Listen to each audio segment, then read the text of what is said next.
It's largely dry, but we'll continue to have those chilly nights.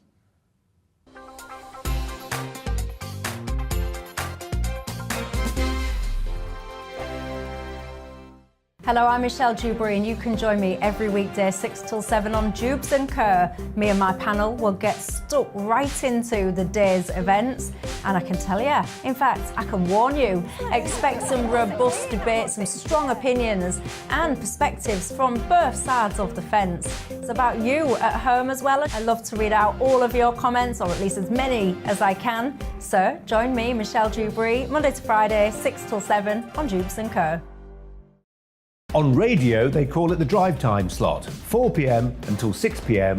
as listeners head home. It's that part of the schedule when the dust of the day's events begin to clarify, and we try to make sense of it for you. Brazier is drive time for radio and TV. It's fast, it's punchy, it's opinionated, there's a Brazier angle and a little bit of levity. That's the question. That's two questions, actually. That's Brazier, Monday to Thursday, 4 till 6 on GB News. Hello, I'm Patrick Christie's. And I'm Mercy Moroki. Make sure that you join us Monday to Thursday, 10 a.m. until midday, right here on GB News for To The Point. We're not afraid to talk about the topics that matter to you or the big topics that always matter. We cover absolutely everything, from the breaking political stories of the day to law and order, what's going on in the channel. We're not afraid to hold people to account. We always make sure we include your views on our show. Indeed, if you're thinking it, you can guarantee that we're saying it. So make sure you join the conversation with us, 10 a.m. until midday, Monday to Thursday for To The Point on GB News. I'm Dan Wootton. Join me Monday to Thursday from 9 to 11 for the feistiest and most fun news debate on TV, where free speech reigns. I'll bring you a sharp take on the day's biggest stories, bombshell newsmaker interviews, and A-list guests. And I guarantee you, no spin, no bias, no censorship, and no reason to go to bed. That's Dan Wootton tonight, Monday to Thursdays from 9 on GB News.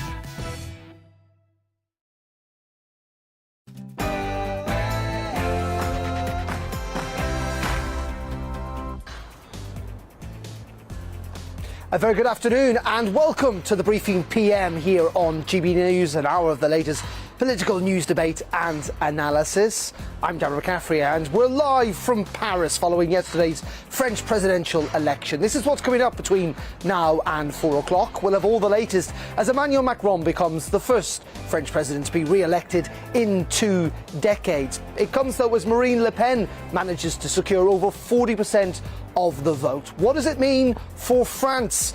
Those deep divisions, can they be healed over the next 5 years? Could we see a change in government? And also, what does it mean for the European Union and indeed for us in Britain? Is that uneasy relationship between Macron and Boris Johnson likely to continue?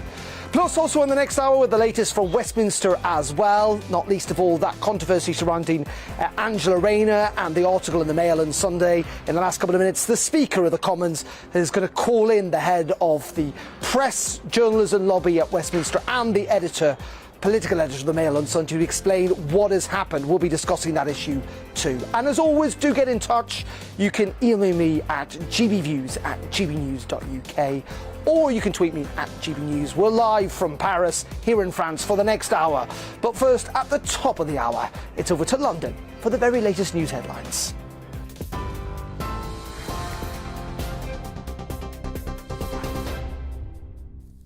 Good afternoon, it's just 2 minutes past 3. I'm Rosie Wright, here to keep you up to date. Police have confirmed the 4 victims stabbed to death in south-east London were aged in their 30s, 40s and 60s. The 3 women and a man were found with injuries at a home in Bermondsey. A man in his 20s has been arrested on suspicion of murder. It's believed they all knew each other.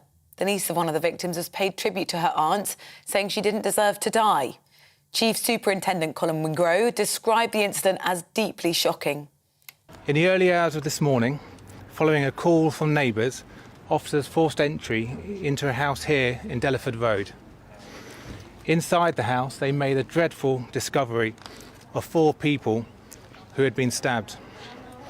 Despite the best efforts of officers and paramedics, all 4 people were sadly pronounced dead at the scene. Neighbours who were woken by the police response say they're still worried. It's devastating. The thing is, there's a primary school up that end, there's a primary school, secondary school around the corner, and most of the you know, families around here. We've got young children. Now, you know, even parents, you can't even look over your own shoulder and go out. People are scared. I'm scared. In other news now, the press regulator has received 5,500 complaints over an article written about the deputy Labour leader. The Mail on Sunday reported claims by an unnamed Conservative MP that Angela Rayner tried to distract the Prime Minister in the Commons by crossing and uncrossing her legs. Ipsos is looking into possible breaches of the editorial code in that article. The Prime Minister says it's unacceptable. I thought it was a most appalling load of a sexist, misogynist tripe, and I immediately got in touch with Angela, and we had a very friendly exchange. And you know, if we ever find who was responsible for it, well, I don't know what we'll do with them, but we'll be the terrors of the earth. But you know, it's totally intolerable, that kind of thing. Ukraine is asking the United Nations to act as initiator and guarantor of any humanitarian corridor from the steel plant in Mariupol, where more than 1,000 people are still sheltering. Casualties are also being reported after 5 railway stations came under fire in the country. That includes one on the outskirts of the city of Lviv. Earlier, the US Secretary of State and the Defence Secretary announced a further £500 million worth of aid as they travelled to the capital.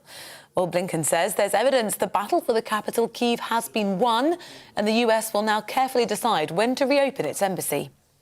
Part of our commitment going forward involves a number of things that I was able to share with President Zelensky yesterday, including the return of American diplomats to Ukraine starting next week, including President Biden's intent to nominate a new ambassador to Ukraine, Ambassador Bridget Brink, currently an ambassador, someone I've served with for a long time, deeply experienced in the region, will be a very strong representative for the United States in Ukraine. Boris Johnson says it's very important to have a French president who can be relied upon over the war in Ukraine. Well, it's after Emmanuel Macron beat his right-wing opponent Marine Le Pen in the presidential elections. She previously had held close ties, Le Pen, with Vladimir Putin. Macron took 58% of the vote to secure a second term in office, the first French president to do so in 20 years. Here in Britain, the average asking price for a home has risen by more than £19,000 in the last 3 months. It's the biggest quarterly jump ever recorded by Rightmove. Properties went on the market for an average of £360,000 in April, with more than half selling at or above the asking price. The Duke and Duchess of Cambridge have attended a service at Westminster Abbey to commemorate Anzac Day. Earlier, Prince William laid a wreath at the Cenotaph to remember the Australian and New Zealand Army Corps personnel who were killed during a battle in Gallipoli during the First World War. 1,030 lives were lost. Anzac Day originally commemorated the ill-fated Allied landings, but now it honours troops from all conflicts. The world's oldest person has died at the age of 119 in Japan. Kanetaka was born in January of 1903, the same year the Wright brothers made their first controlled flight of their aeroplane. Miss Tanka was recognised by the Guinness World Records as the planet's oldest person in 2019. The Japanese broadcaster NHK says she died in hospital. You're now up to date. We'll bring you more as it happens. Now let's head back to Darren and the briefing.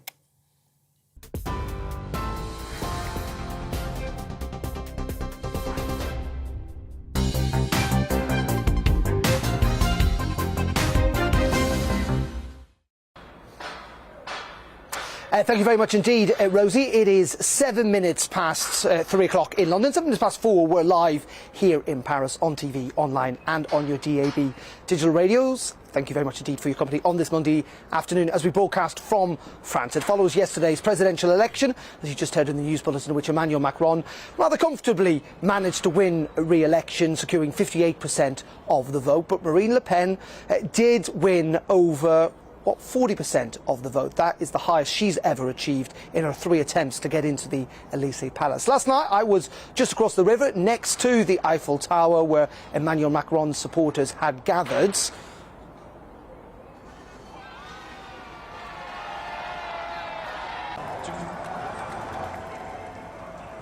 And what struck me in many regards about that was, yes, of course, There was joy, there was an awful lot of relief, it must be said as well, but none of the kind of fervour of excitement that we'd seen 5 years ago when Emmanuel Macron effectively had come from nowhere to win that presidential election. It is going to be a much more difficult time this time around in his second term, and all this, of course, while there are elections to the National Assembly, essentially to its parliament here in France in just a couple of months' time. Elections that Emmanuel Macron may well lose his majority. Let's bring Peter Allen, he's a journalist based here in Paris, has been with us obviously for the last couple of weeks on GB News, and delighted to say is with us today. Just first of all, let's look on the good news for Emmanuel Macron. He was expected to win, but it was a bit more comfortable, and it's the first time a French president has managed re-election in the space of 2 decades. Yes, it's actually an extremely good win. If you look at his predecessors, François Hollande and Nicolas Sarkozy, even Jacques Chirac, they were very pleased to win by 2-3 points. He won by a lot more than that, Emmanuel Macron. And the exception, of course, is that it was against a far-right candidate. And there's a feeling nowadays that if you're up against Le Pen, you should absolutely massacre them at the elections. And that was the only problem, if there was a problem. But he won't care, Emmanuel Macron. They only get 2 terms, French presidents, and this is his last 5 years. He'll still he won't even be 50 by the time he's finished. So he'll be really attacking this 5 years and trying to carry through some of the policies that he couldn't carry through in his first term. You often hear politicians saying that, don't you? 1 term isn't enough. You always need a second term. They don't often give them in France. He's got his second term, and off he goes. He's very, very pleased, I would think. Yeah, and as you pointed out, there's a cap here, like there is in the United States, in terms of the terms that you can do. So, in many ways, good news for Emmanuel Macron, but in many ways also good news for Marine Le Pen. She didn't win, and many would say she hasn't won 3 times in a row now, but she got an unprecedented vote. Yes, it's exactly what Marine Le Pen wants. It's exactly what the Le Pen family want. Remember, this is a dynastic party. It started in 1972, and it's contested every single French presidential election since then, with varying degrees of success. Her father, Jean-Marie Le Pen, came second in 2002, did very, very well. He didn't do so well in the election after that. Then his daughter came in. They're not meant to get on that well now. That's all part of the softening of the image of the party. But essentially, this is a party that fights. It's a natural opposition party, really. It's one that picks up on all the faults of government, says all the things that are wrong with the system, with the system of government in France, and it likes to be on the sideline, being very angry, attacking. It's not a particularly positive party. It doesn't have any great ideas about how to fix the economy, how to fix social problems.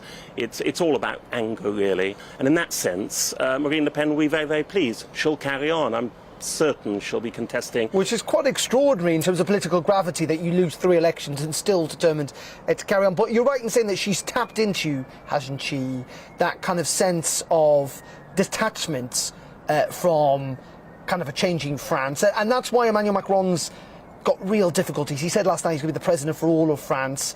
He said, though, he understands the anger of Marine Le Pen supporters, and indeed the people who may well have even voted for him, because many of them voted for him almost in spite of him, because they wanted to keep Le Pen out. Yes, it was almost a presidential rejection, and it often is. That's the way presidential elections are set up. Often, when it comes to the last 2, remember there are 12 candidates this time in the first round. All those supporters of candidates who were kicked out in the first round, they're still there. They have to choose which candidate they like the least. And the one they like the least are the ones they'll vote against, and then whoever's remaining will probably end up with the top job. So very much a negative election in that sense, but it's always been thus. That's how it is. That's how French democracy works. The French Republic is built on dissent. It's built on a revolution. It's built on violent street protest. This is democracy, but it's angry democracy, and it's a very negative type of democracy. And in that sense, both politicians, they grew up in this system, they understand the system well, and they're both doing very well out of it. In saying that, you talked about an angry politics there, and there's no doubt there's a kind of ferocity to French politics that we're not used to in Britain. One thing, though, or one word that's been used repeatedly in the last 24 hours, the last week, the last month, is this word divided. France divided. You've lived here for 17 years. You follow French politics for decades. Is France any more divided than it has been? I think it's always been divided. The most obvious division is between left and right, traditionally. There have been two major parties recently, which of course is the Socialist Party and the Gaullist Conservatives. They see themselves, they're called the Republicans now, they see themselves as the natural party of government. But what has changed is those two very clear demarcations between left and right have totally been smashed by Emmanuel Macron. So what you have now is proliferation. And of course, proliferation means more division, because instead of having two very clear sides that against each other and fight in parliamentary elections and presidential elections and local elections, you have all these different parties all fighting away. Not a great thing for democracy. It's not very easy to get decisions when you're dealing with so many sections. And of course, it leads to extremism, because a lot of these different sections feel alienated from the French system. So they're the ones who go out on the street. Jean-Luc Mélenchon, who effectively came third in this election, he wants to tear up the Fifth Republic. He wants to start all over again. Marine Le Pen supports the Yellow Vests, the protest movement, which will sure as anything will be out on the streets again soon. A lot of division out there. There is, and we've got these National Assembly elections that I talked about coming up. Is there a sense that Emmanuel Macron in some ways is going to have to now to appeal to those voters on the left, to those voters that have drifted to Mélenchon, the Jeremy Corbyn, if you like, of French politics? Is that what you feel that the second term is going to be more focused on? Absolutely, that's a perfect analysis. But that is Emmanuel Macron. He's neither nor. His whole point is that he says he's not left, he's not right, he can unite everybody. If you look at his first administration, there was something for everybody. He had Greens and Socialists in his government, we would call a cabinet, of course, in Britain. He had far-right, not far-right, National Rally candidates, but Gaullist Conservatives. He had them in his government, still does, of course, Interior Minister. Look at his Prime Minister. His Prime Minister isn't even a Member of Parliament. Jean Castex is a classic technocrat, a classic French technocrat. So Emmanuel Macron won't care about that party system. He'll say that even if he loses his majority coming up in parliamentary elections, he can pick a government as he wants. The French presidential system allows that. The president is far more powerful over here than Parliament. Parliament's just rubber stamping, and if it doesn't rubber stamp, the president can bypass it and indeed dissolve it. So he won't worry about that at all. He'll just press on with his project and keep bringing in the policies he wants to bring in. And just very finally on all of this, I mean, is it your sense, or what is your sense of what Macron would like his legacy to be? He started out 5 years ago trying to make France more business-friendly, entrepreneurial. That's kind of ground to a halt now. What do you think it is? Is it the president that might try and heal some of those divisions? Is that even possible? He has a great sense of legacy. He's a traditionalist at heart. But I think the answer to that question is that he's a European. Remember, in 2017, in his first win, he had the EU flag flying alongside the tricolour. He's still doing that. He sees himself as a really great French European in a sense that's pretty much unprecedented. Charles de Gaulle was first and foremost a Frenchman. All the great presidents in the modern French Republic, of course, have been Frenchmen, number one. But Emmanuel Macron, if he wants to change things, he wants to be a European, somebody who can work on the Berlin-Paris axis. His first call this morning was to the German Chancellor, Olaf Scholz. And he's now the more senior politician in many regards, because he's been around for a lot longer. Just very finally, as you say, he's got one more term. He'll be less than 50 before he retires. I mean, this is a man whose political career would potentially be far from ended. This is the irony of it all. If Marine Le Pen contests the next election, she'll have beaten Macron in the sense that she'll still be around, pushing to be government. Who knows where he will be? Who knows? Peter, for the time being, thank you very much indeed. Peter Allen there joining us here in Paris. Well, let's go from where we are on this side of the centre, right across the city now, to our reporter Paul Hawkins, who's at La Repubblica, a square where we saw some protests last night, protests against Emmanuel Macron's victory. Paul, just talk us through that and that sense that there is this kind of deep division that you've been here for the last week or so, that you've sensed amongst the French electorate. Yeah, absolutely, Darren.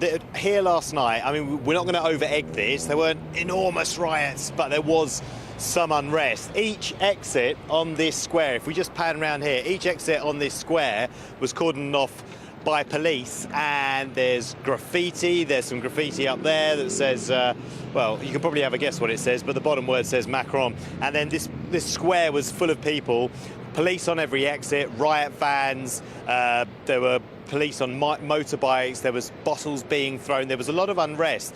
And this was replicated briefly in cities across France. Nothing like we saw in 2017 when Macron was elected, and he had such a large mandate.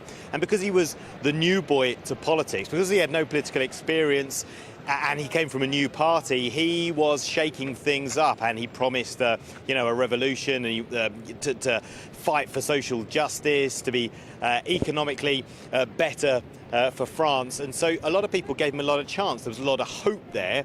There was a lot of trust. Fast forward 5 years, a lot of people on the left, as you've been discussing on the programme, feel let down by Emmanuel Macron, certainly when it comes to addressing the social issues. For example, he said, there will be no homelessness under my presidency. There has been no change to the numbers of homeless people in France. Some people say that, if anything, the number of homeless people in France has gone up. He said that I will fight for social justice. He cut the wealth tax for the rich, opening up to accusations that he's a président riche, a president of the rich. So he hasn't done, for some people, what he said he would do. And so that invaluable commodity in politics, for any politician, trust, has gone. And a lot of people, when they heard him saying last night that I will listen to you for the next 5 years, I'm going to really listen to you and be a president that unites and heals, well, a lot of people in France were saying, we heard that 5 years ago, and that's why we've reluctantly voted for you, because we didn't like the other candidate. Or for some people, for 42% of the electorate, they voted for Marine Le Pen. Or indeed in the first round, the 30% that voted for the 23% that voted for Jean-Luc Mélenchon. I was thinking about the 30% in Paris that voted for Jean-Luc Mélenchon, kind of the French equivalent of Jeremy Corbyn. They're saying we fancy trying to run France another way. So really the last 5 years for a lot of people was about trust being broken. And we saw that played out on the streets of Paris and other French cities last night. And Paul, you were at Marine Le Pen's rally last night. She seems determined to fight on. The fact that she's lost 3 elections doesn't seem to matter, not least of all because at each election she's increased her share of a vote. What did her supporters have to say to you about where they view their success coming from in future? Yeah, I could repeatedly ask that question, and a lot of them said, we just need to keep hammering home this message that we are about France, that it's about identity, that we are for France, whereas the other politicians, chiefly Emmanuel Macron, are about globalization and about Europe. But we are about hammering home those messages again and again, and they say that the increase in support for their party over the last 20 years shows that the message is starting to cut through, and that they just need to keep hammering it home again and again and again, while also fighting what they call fake news and misinformation from the mainstream media. So they're going to keep going with their message. It's going to be tough for Marine Le Pen. She's got another 5 years. And it's going to be tough in the legislative assembly elections with the system they use. That means if you're from a smaller party, it's more difficult. But she does have age on her side. She's 53 years old. She can definitely have another tilt at the presidency. The question is, if anyone tells you that they know what French politics is going to look like in 5 years' time, bearing in mind Emmanuel Macron is limited by 2 terms, then frankly they're lying. Indeed. Paul, as always, thank you very much indeed. Paul Hawkins just joined us from another part of Paris this afternoon. OK, you're watching GB News. Do get in touch, by the way, gbviews at gbnews.uk, or tweet me at GB News. Coming up in just a couple of minutes, we're going to be talking about that row involving Angela Rayner and the sexist comments. Plus, we'll be getting the latest on those dreadful murders in South London. But before all of that, we're going to take a quick break. We'll be back live from Paris in just a couple of minutes. Stay tuned.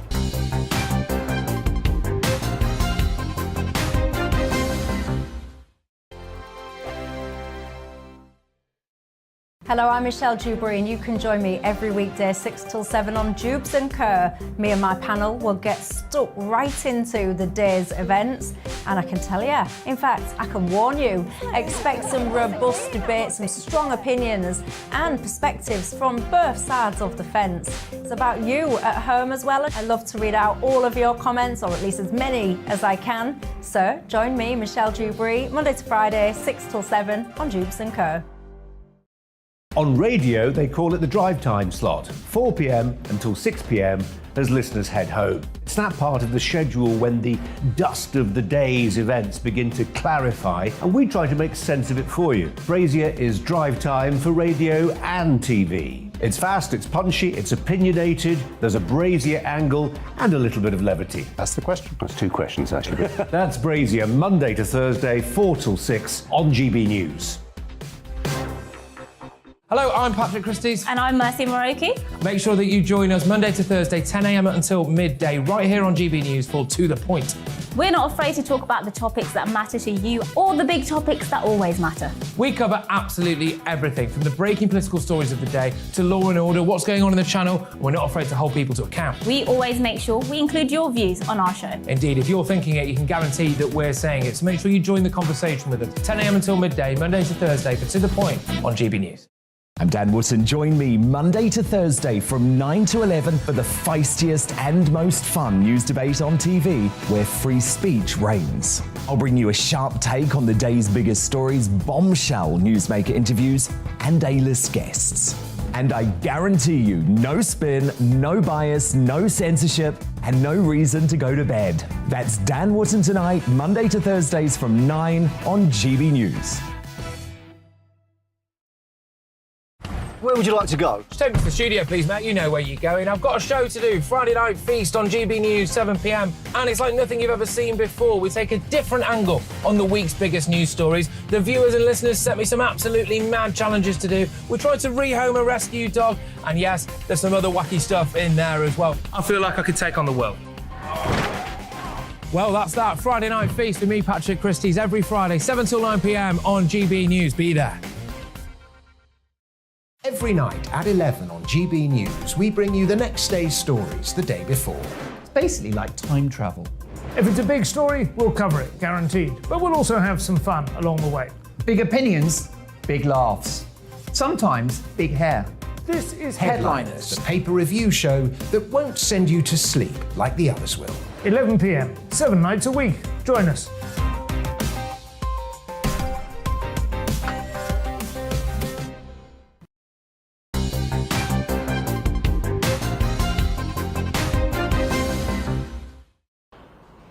A very welcome back to GB News. We're live from France following that presidential election yesterday. It is 25 minutes past 4 o'clock here, 25 minutes past 3 where you are. Thank you very much indeed for your company. Now we're going to head to London, where 4 people have been found stabbed to death in a house in southeast London. A man and a woman in their mid-60s. 2 women in their 30s and 40s, were pronounced dead at the scene by emergency workers, and a man in his 20s has been arrested on suspicion of murder. Let's get the latest on all this and join our Home Affairs and Security Editor, Mark White, who's at Southwark in southeast London. Very good afternoon to you, Mark. Absolutely dreadful, all of this. Just bring us up to date with what you're hearing from the police. Well, yes, indeed, a horrific crime that the community here in Bermondsey are really still trying to absorb and come to terms with. Just in the last few minutes, we've seen more equipment arriving at the crime scene. Floodlights, an indication, of course, that they will be working this crime scene throughout the night tonight. They're likely to be here for a day or two yet, because there are, of course, 4 victims, 3 women and 1 man. All of those individual victims and the area around them will have to be processed by the forensics teams who are here. They've been here since the early hours of this morning. This incident unfolded just before 20 to 2 in the morning, when police got a call, we understand, to reports of screams coming from one of the houses in this neighbourhood. They forced their way in and made that terrible discovery. That man who is in custody, we're told, is known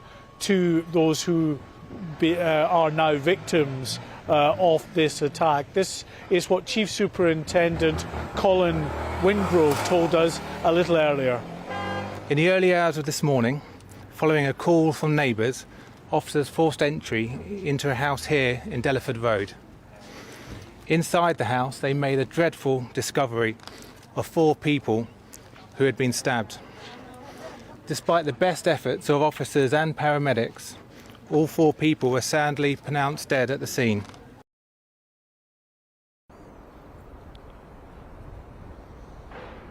Well, in terms of the ongoing investigation, the man who's being held is being questioned at a South London police station.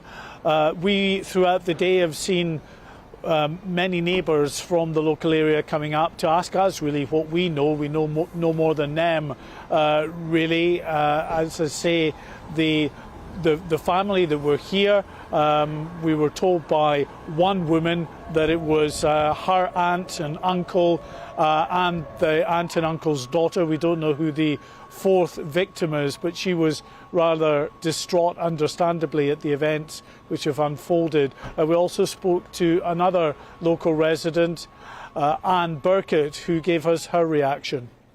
It's devastating. The thing is, there's a primary school up that end, there's a primary school, secondary school round the corner, and most of the, families round here, we've got young children. Now, even parents, you can't even look over your own shoulder and go out. People are scared. I'm scared. Everybody is, and the children should be able to, go around, do their day thing and enjoy their playtime. But the parents are just going to fear for their own children now. What's London coming to now? It's a crime every day happening. What the world we're living in now, it's dreadful. Well, the London Mayor Sadiq Khan and indeed the local MP Harriet Harman have expressed their deep shock at the events that unfolded in the early hours of this morning here. They say their thoughts are with the local community and they are appealing to anyone that might have any information about how those events unfolded, about any possible motive, to get back to contact the police and alert them.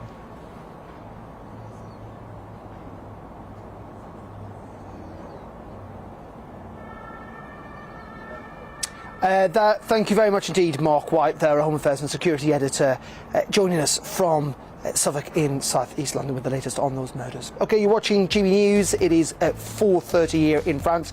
Coming up in just a couple of minutes' time, we're going to have the latest on the situation in Ukraine. We'll also be in the House of Commons. Ben Wallace, the Defence Secretary, due to make a statement. And we'll have continued analysis of the French presidential elections. All that in the next 30 minutes between now and 4 p.m. But before all that, let's go back over to London and Rosie for the very latest news headlines.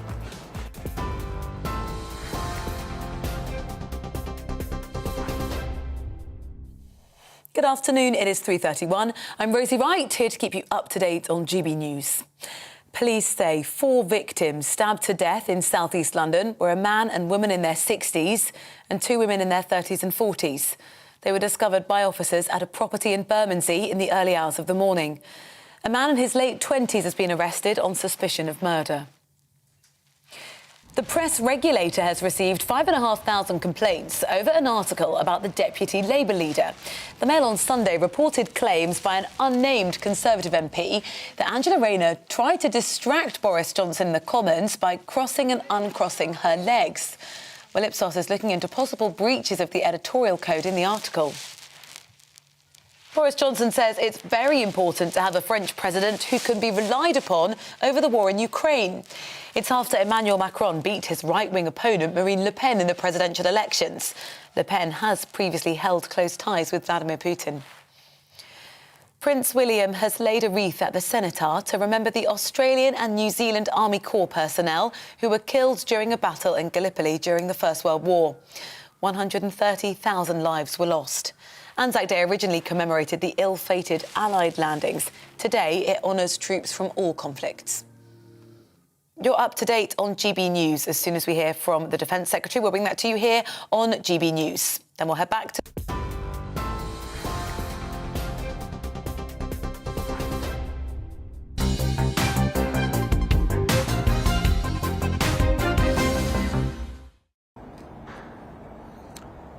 Very welcome back to GB News. We're on TV, online and on your DAB digital radios live from Paris this afternoon. We're going to focus on Ukraine, though, for a couple of minutes, because, as Rosie said, we are going to hear from the Defence Secretary in the House of Commons, updating MPs in the next couple of minutes. It comes, of course, as there have been attacks on 5 railway stations over the last 24 hours or so in different parts of Ukraine, just at the same moment as that offensive in the eastern part of the Donbass region continues at pace, with continued attacks by Russian forces, though the Ukrainians in many parts still managing to hold the grounds. And this is diplomatic efforts seem all but exhausted, with no attempt by the Kremlin to engage in any form of peace negotiations, despite calls from President Zelensky and effectively every major world leader to do so. Let's bring in Peter Allen again, who's with us here in Paris, to get a kind of French perspective on all of this before we hear from Ben Wallace in the Commons. First of all, we should say France in some ways is playing quite a unique role in all of this.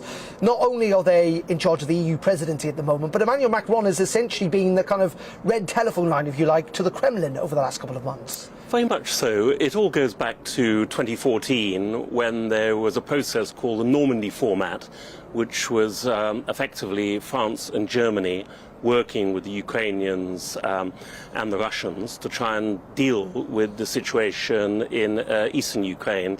Clearly, when the Russians invaded Crimea, the French and the Germans tried to sort out a ceasefire, and there was some kind of ceasefire. So there's a tradition there, a recent tradition, of the French trying to deal with this terrible war.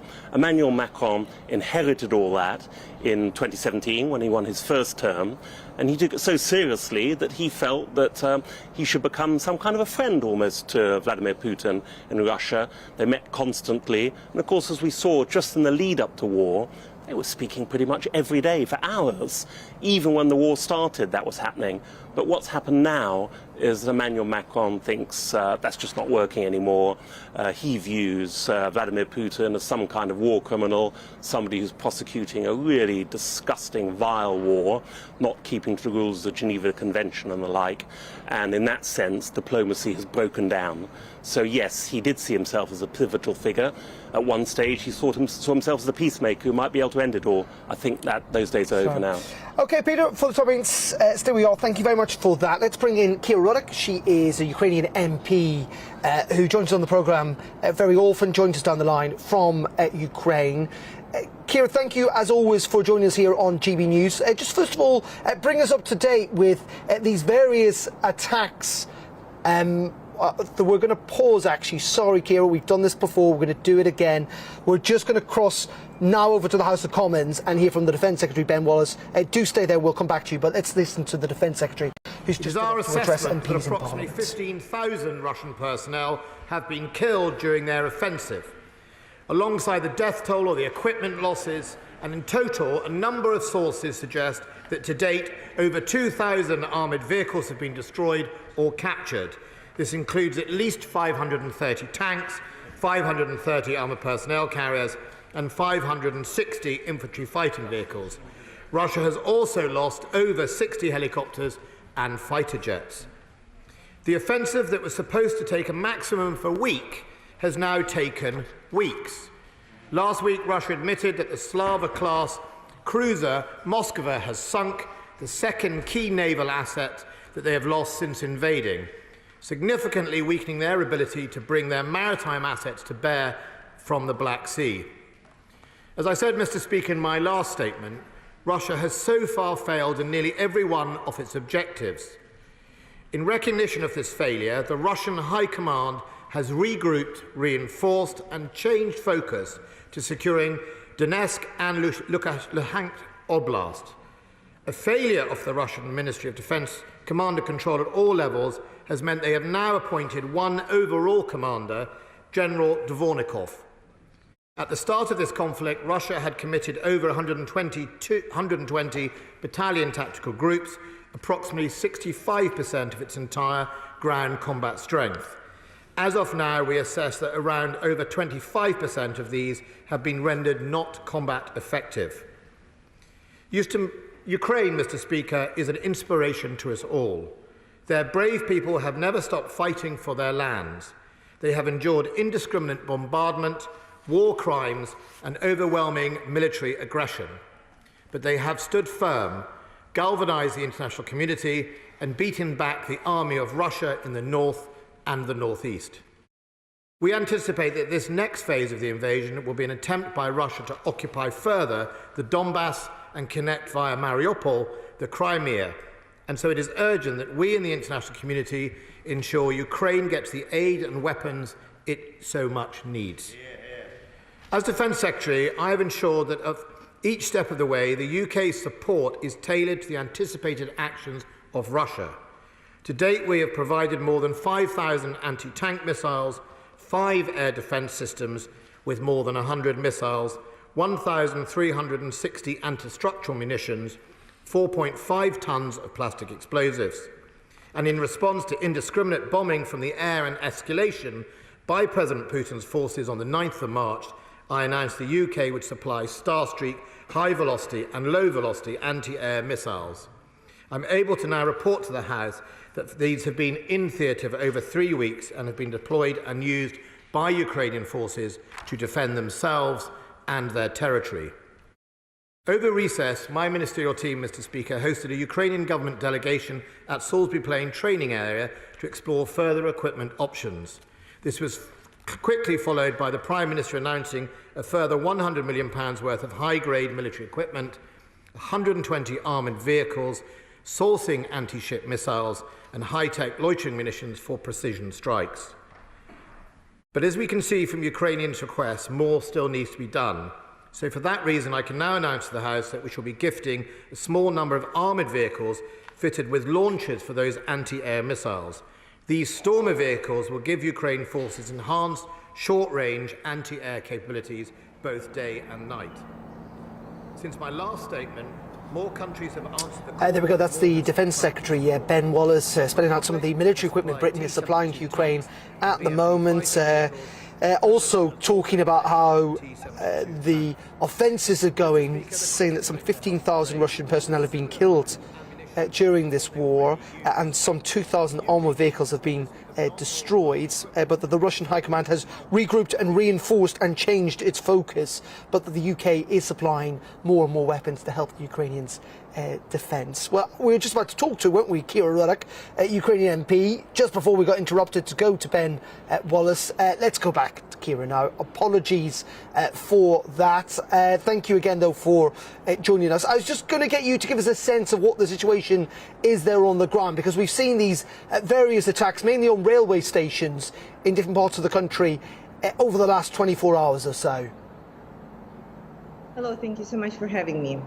Well, Russian attacks continue. The war continues at its next stage. And it's only expectable that Russians will be attacking our train station throughout the country. You see right now that train transportation is the key for Ukraine. This is the key means for people to get around, for all our goods to be transported, for all the supplies to be transported to the east, to the fights and back. Since the beginning of the war, our trains have been actually transported over 4 million people to the safety, or where we thought it will be safe. But right now what we see is nowhere in Ukraine you can feel safe because of the Russian air missile strikes that can happen that can happen to the western, previously known as safer places, and southern, previously known as safer places, cities like Odessa. We see that they continue on hitting military infrastructure, civilian infrastructure, and making sure that we just have like less and less means to resist. Of course, we are rebuilding as fast as possible and making sure that the trains are still going and people are able to commute. However, we understand that without the ability to protect ourselves from the skies, these attacks will continue. This is why it's so important to hear the amount of weapons that Ukraine will get from the United Kingdom. This is incredible help. This would definitely help us fight Russia harder. And this is exactly what we asked for since the beginning of the war. This is why we are so grateful that we are receiving the good amounts of weapons and that we're receiving exactly what we need right now. Yeah, indeed, and we heard Ben Wallace essentially spelling out some of those weapons and how they've been effective in the campaign. Just on the diplomatic front as well, or support from other nations, we know that the US Defense Secretary and the US Secretary of State were in Kyiv over the weekend meeting with President Zelensky. Yes, it was another good step in showing how the world is supporting Ukraine. We hope that it will result in more and more supplies and weapons from the United States. Same as the United Kingdom, United States were our great ally with pretty much indisposable support of weapons and supplies. However, we would expect these flows to continue because, as you see, Russia changed their strategy and they're right now moving to the rather political occupation of the land that they are taking over right now. So they announced there will be referendums at the temporary occupied territories, which will then make it incredibly harder to reinstill Ukrainian authorities, Ukrainian officials there. We have seen this in 2014, and we know that it's like another step in this war that is just giving us one message: move faster, fight harder, make sure that we take back those territories. Otherwise, the actions that Russian military and Russian authorities will make there will be very hard to reverse. Okay, and just very finally, Kira, I see the Ukrainian foreign ministers accused leaders in the West of excuses and half measures, not least of all when it comes to still buying Russian oil and gas. Do you understand, or is it appreciated, the kind of position of the Germans and the Austrians, the Hungarians and others, that they feel if they were to cut off Russian gas, that would mean closing down large parts of their economy, and they're just not prepared to do that? You see, there are two feedbacks that could be. The first feedback is, okay, we are ready to cut on Russian gas and oil, and we are working on a plan to do it like by the end of 2024, for example. And there is another feedback that we are receiving right now saying, oh no, we are not going to get rid of Russian gas and oil, just deal with that. And this is totally unacceptable because we are fighting right now, not only for ourselves, but for the rest of the Europe as well. And if the countries are saying that they are supporting democracy, democratic countries, and rules by which one country cannot occupy another, then they need to act on that. Despite saying, okay, yeah, we are all democratic, we are for all the rules and agreements, we are in the United Nations, but we will continue paying Russia those bloody money, so they will continue war in Ukraine. There is direct connection between money that are going into Russia right now and what is paid to Russian soldiers to kill my people, to rape our women and children. And people need to understand this. There is no political or economic excuse to buy Russian gas and oil right now. There is no. Okay, Kira, as always, really appreciate your time and your thoughts this afternoon. Kira Ruddock there, Ukrainian MP, joining us from the country. Thank you very much indeed for joining us. Okay, we're in France, the presidential elections yesterday, but there are elections back home as well. We know that millions of people are going to vote in local elections in England, Scotland and Wales next Thursday, but there are also elections to the Northern Irish Assembly in Stormont next Thursday as well. It is a crucial moment for the province, just at a time in which the executive has been suspended there, and suggestions that if Sinn Féin were to win, that the government may not be returned at all. Our Northern Irish reporter, Dougie Beattie, has been on the campaign trail finding out what the key issues are as voters in Northern Ireland prepare to head to the polls. Constituency of Strangford stretches from just outside Killilea, around Strangford Lough on the Ards Peninsula. It is mostly unionist and is seen as a socially middle-class area. Its small towns and winding highways link one large town to a mostly rural and agricultural population. It also plays host to one of Northern Ireland's largest fishing fleets. Newtown Ards is the largest town in the Strangford constituency. Over the past 30 years, it has lost most of its manufacturing.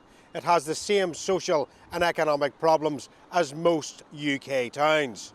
But to win in any PR election, management of the vote in places such as this is crucial. The population here is around 90,000, with about 67,000 able to vote. In the last election, however, only about half of that turned out. So what do voters want? Health.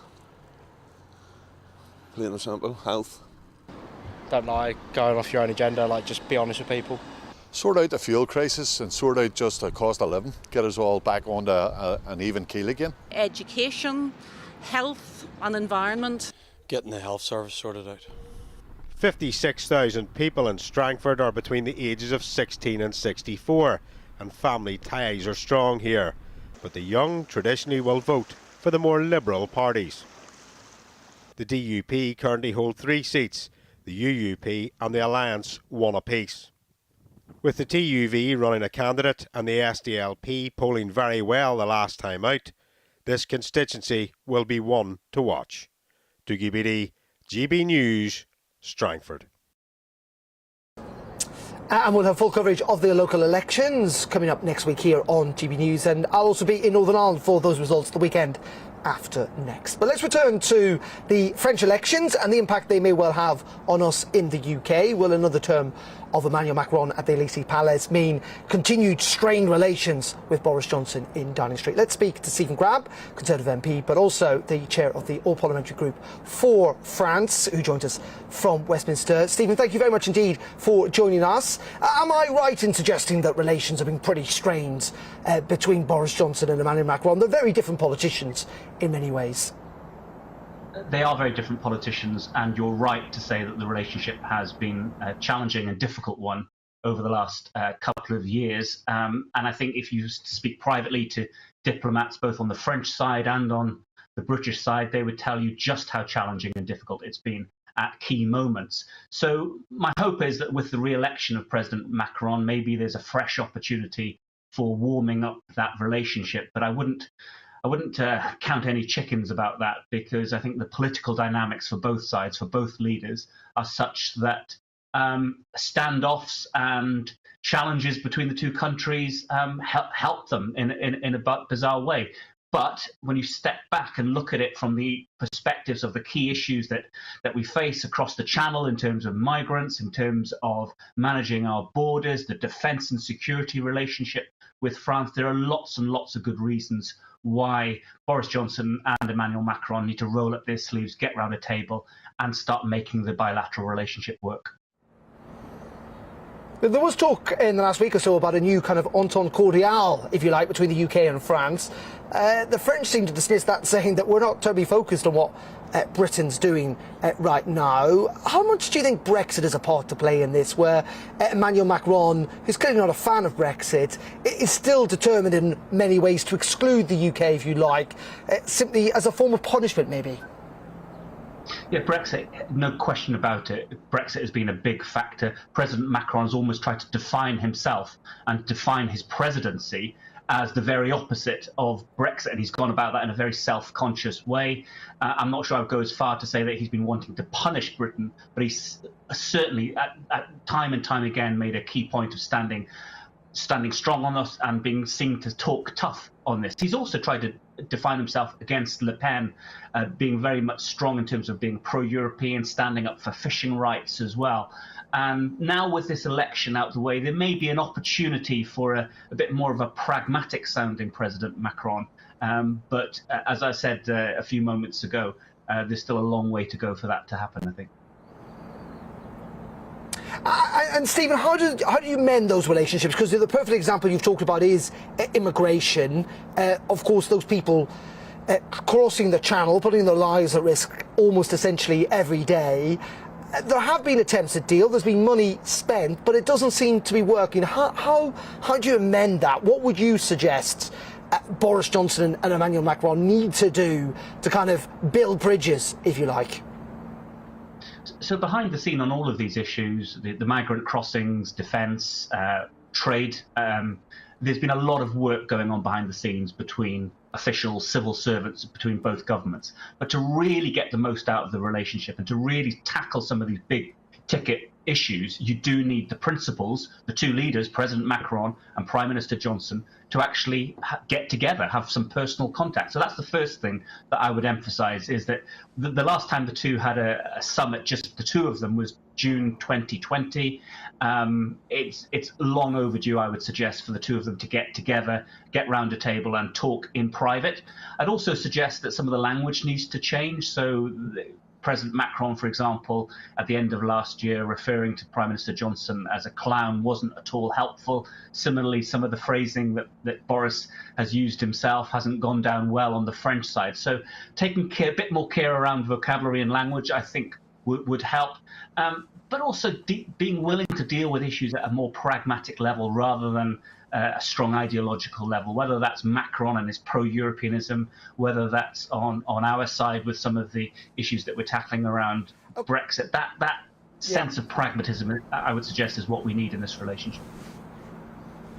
Just very finally, Steve, before we let me go on quickly, if you can, on the Angela Rayner story, what the Prime Minister's branded as sexist and misogynist, and essentially apologised to her over that Mail on Sunday article yesterday. I mean, do you hope the Conservative Party is trying to find out which MP briefed that story? Yeah, I really hope they are, and they're taking it seriously, and I'm hoping that the Whip's office are doing their work on this. It was an appalling story. I mean, absolutely dreadful, and had no place in politics in 2022, I would suggest. OK, Stephen Crabb, as always, thank you very much indeed for joining us. Let's get one final thought. We've got about a minute left on the programme from Peter Allen, who joins us here in Paris. Peter, just on the French-UK relationship, they are very different politicians, aren't they? Is this kind of Brexit hangover likely to hang over, if you like, into the second term? I think there'll certainly still be tensions. There's a lot of issues that have still got to be resolved still. Would you believe it? The English Channel fishing rights, for example, they haven't been sorted out properly. The migrant boat crisis across the English Channel, that really hasn't, of course, been sorted out satisfactorily. But generally speaking, I'd be rather optimistic about it. I think the entente cordiale will remain strong. In the end, Emmanuel Macron, he speaks perfect English. He has a great love and friendship with Britain, beyond any difficulties he has with Boris Johnson. So I'll be rather optimistic about the next 5 years. Peter, as always, thank you very much indeed for joining us and for your coverage over the last couple of weeks here on GB News. Well, that is it from Paris here in France. I'll be back in the studio in London tomorrow at 3 o'clock with the briefing. Up next, it is Colin Brazier between 4 and 6 p.m. Stay tuned for that. We'll have continuing coverage of the French elections, though, throughout the afternoon and the evening. From a very sunny Paris, it's goodbye from me. Au revoir. Here's the weather, and I'll see you tomorrow. Hello, this is Alex Deakin with your latest weather update from the Met Office. Not much rain around for the rest of this week. Many places seeing sunny spells by day. Temperatures around average during the day, but some cold nights ahead with a touch of frost. High pressure is dominating, keeping things dry, but around the high, the winds are coming down from the north. Hence why it is going to be on the cool side, particularly in the east, where we'll have a lot of cloud over the next few days as well. We've seen a few scattered showers today across parts of England.